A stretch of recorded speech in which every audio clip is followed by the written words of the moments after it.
Guys, so welcome to my channel. आज के इस वीडियो में हम लोग पढ़ने जा रहे हैं ड्रग एब्जॉर्प्शन के बारे में। ये जो वीडियो रहेगा वो हमारा एक ओवरव्यू रहेगा ड्रग एब्जॉर्प्शन पे।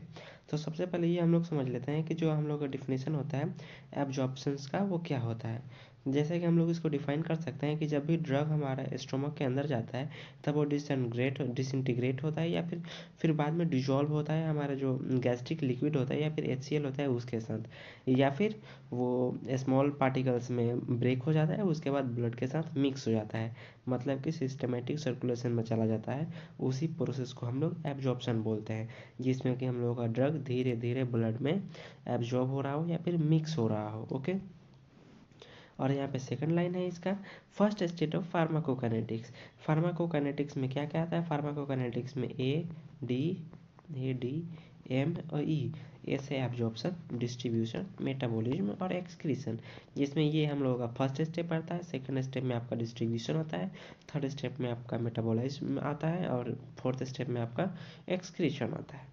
अब कुछ इधर फैक्टर अफेक्टिंग भी होते हैं, कुछ फैक्टर जो होता है वो अफेक्ट कर सकता है किस चीज़ को, हमारे ड्रग एब्जॉर्प्शंस को। तो यहाँ पे देख लेते हैं कौन कौन से ऐसे फैक्टर होते हैं जो कि हमारे एब्जॉर्प्शन को अफेक्ट कर सकते हैं। ओके, तो देखिए यहाँ पे आता है फिजियोकेमिकल प्रॉपर्टीज़। तो कुछ फिजियोकेमिकल प्रॉपर्टीज़ होती है, जैसे कि पार्टिकल साइज होता है।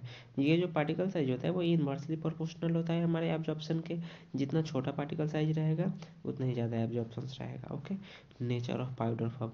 कुछ ड्रग ऐसे होते हैं जो कि तो सॉलिड फॉर्म में रहेंगे, मतलब कि क्रिस्टल फॉर्म में या फिर एमॉर्फस फॉर्म में। तो जो एमॉर्फस फॉर्म होता है ना, वो यूँ पूरी तरह से सॉलिड भी नहीं होता और पूरी तरह से लिक्विड भी नहीं होता। तो ये ईजिली एब्जॉर्ब होता है या फिर इसका एब्जॉर्प्शन रेट हाई रहता है at compare to crystal solid. Crystal solid ये एक फिक्स्ड स्ट्रक्चर होता है इसका, जो कि सॉलिड होता है, वो बहुत ही इसका एब्जॉर्प्शन रेट लो रहता है। ओके, सॉलिबिलिटी भी इफेक्ट करता है। Salt of form of drug. अब साल्ट फॉर्म ऑफ ड्रग क्या होता है ये भी आप समझ लीजिए।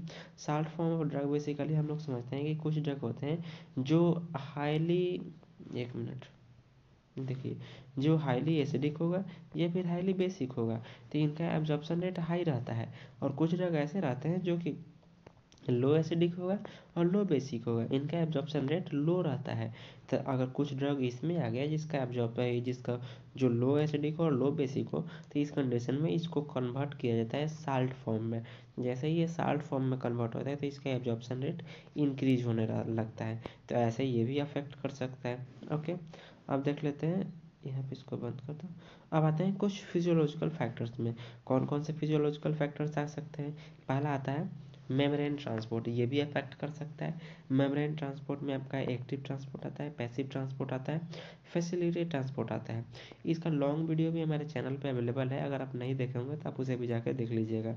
अब आते हैं सरफेस एरिया पे। जितना ज़्यादा सरफेस एरिया रहेगा उतना ही ज़्यादा एब्जॉर्प्शन रेट रहेगा, मतलब कि डायरेक्टली प्रोपोर्शनल होता है।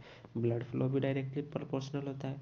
फर्स्ट पास मेटाबॉलिज्म, जो हम लोगों का फर्स्ट पास मेटाबॉलिज्म होता है वो बेसिकली ये होता है कि ये जो ड्रग होता है वो इंटेस्टाइन के रास्ते से नहीं जाता है, ये डायरेक्ट लीवर में पहुंच जाता है, उसके बाद अपना एक्शन शो करता है।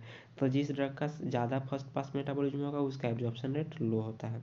ओके, चलिए, एक मिनट, चलिए हम लोग फैक्टर अफेक्टिंग पे थे तो यहाँ पे इस चीज़ को देख लिए थे। अब आते हैं nature of doses form. Okay, कुछ जो हम लोगों का ड्रग्स होता है जो डोजेज फॉर्म होते हैं उनके नेचर होते हैं सॉलिड लिक्विड। तो जो हम लोग का लिक्विड होता है इसका एब्जॉर्प्शन रेट हाई रहता है एज कम्पेयर टू सॉलिड। ये आप लोग को भी पता है कि सॉलिड का एब्जॉर्प्शन रेट स्लो रहता है और लिक्विड का एब्जॉर्प्शन रेट हाई रहता है। ये सेम आपको पॉइंट वाइज बना के लिखना रहता है। अब आते हैं रूट ऑफ ड्रग एडमिनिस्ट्रेशन। तो इसके कुछ टाइप्स आते हैं। जो रूट ऑफ ड्रग एडमिनिस्ट्रेशन में क्या आता है? फर्स्ट आता है इंटेरल, पेरेंट्रल और टॉपिकल।